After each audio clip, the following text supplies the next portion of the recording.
Method of operational determination of circulating water stability relating to the release of calcium carbonate.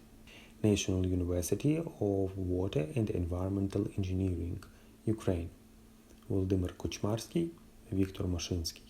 Due to the evaporation of water and the associated concentration of salt, circulating water supply systems have specific disadvantages.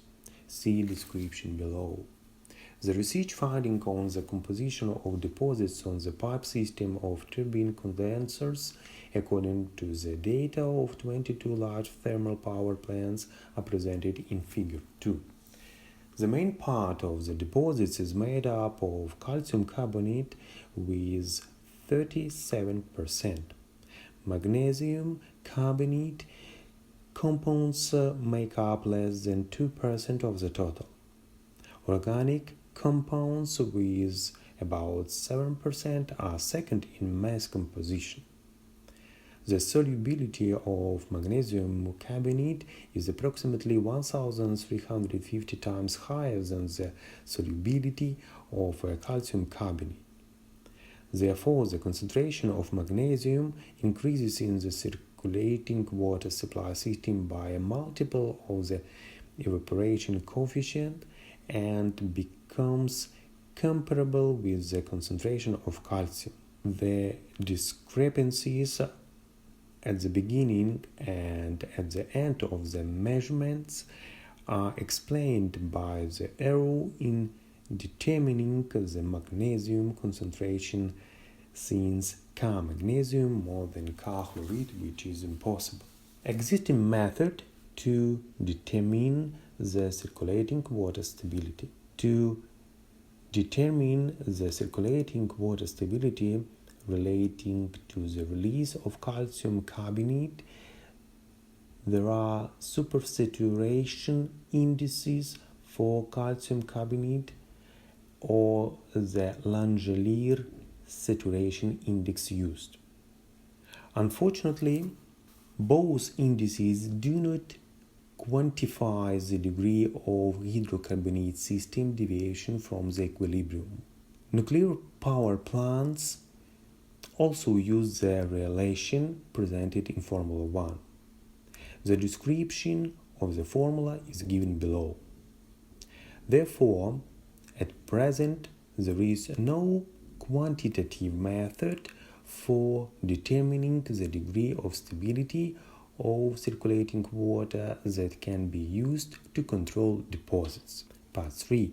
Operative control of circulating water stability.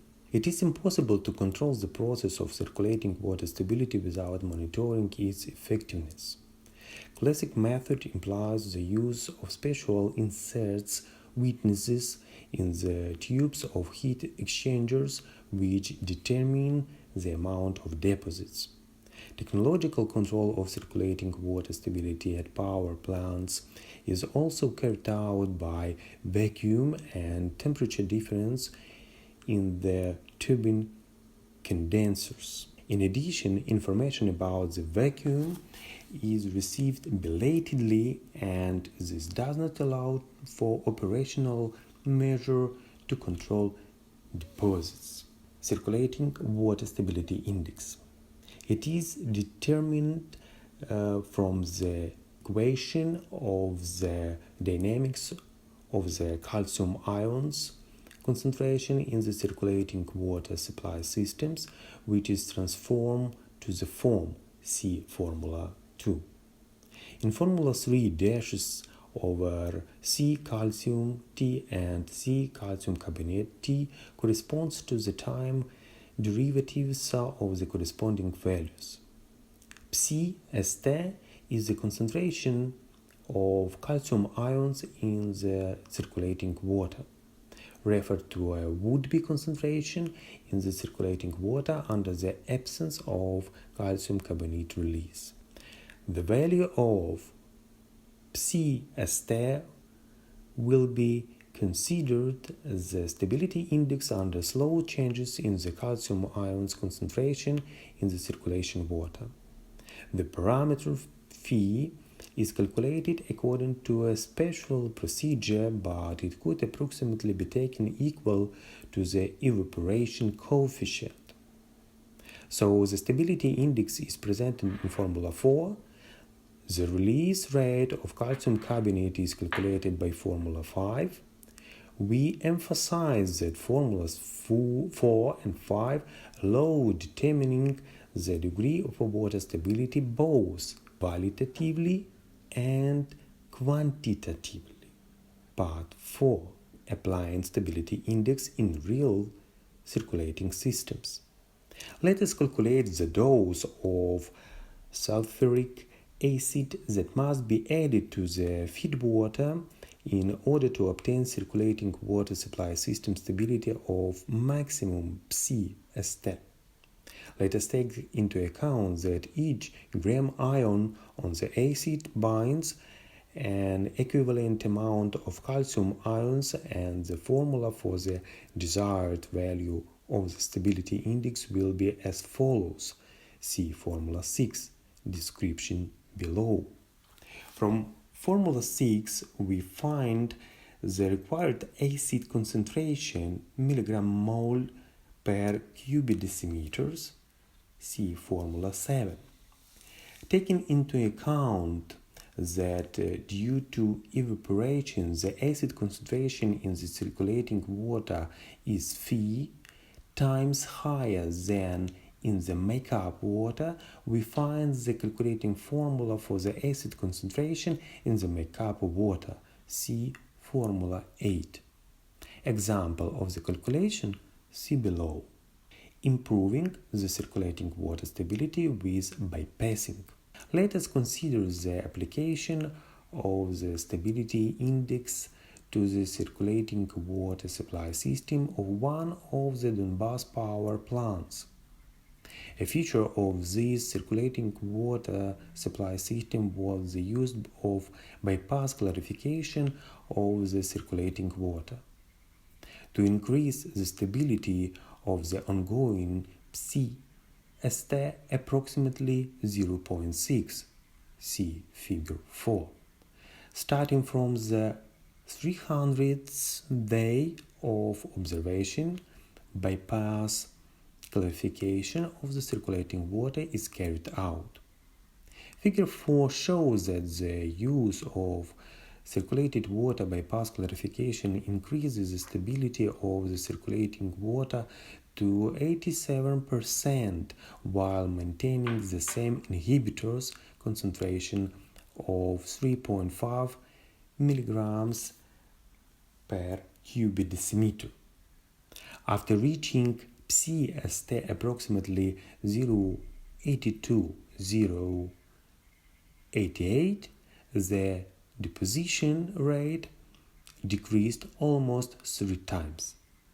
In order to verify the adequacy of algorithm for calculating the degree of stability, starting from the 540th day, the inhibitor's dose was reduced by 30%, while the calculated stability also decreased by 30%.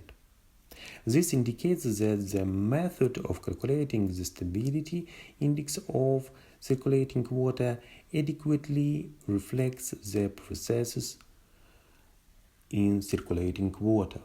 In order to verify the adequacy of representation by the stability index of the process in the circulating water, we compared the dynamics of the inhibitor's concentration in the circulating water at the Rivne nuclear power plant and the calculated value of the stability index. The result is shown in figure 5, representing a good correlation between both values. We should note that circulating water stability increased due to the dosing of the acid at the beginning and at the end of the measurements. Conclusions. First, Formula 4 was obtained for circulating water stability index that allows calculating the value of circulating water stability. Formula 5 show that the calcium carbonate release rate depends on the makeup of water consumptions. The second, for operational monitoring of the effectiveness of scale inhibitors, it is necessary to regularly measure the parameters of water quality and the circulating water supply system operation mode and temperature of circulating water. It is desirable to make measurement with automatic registration and data storage. The third, it is necessary to amend the regulatory documents in terms of measures to stabilize circulating water and assess its sustainability. See paragraph 2 of the conclusion. The list of constantly monitored circulating water parameters according to paragraph 2 needs to be added to the regulatory documents as well. Thank you for your attention.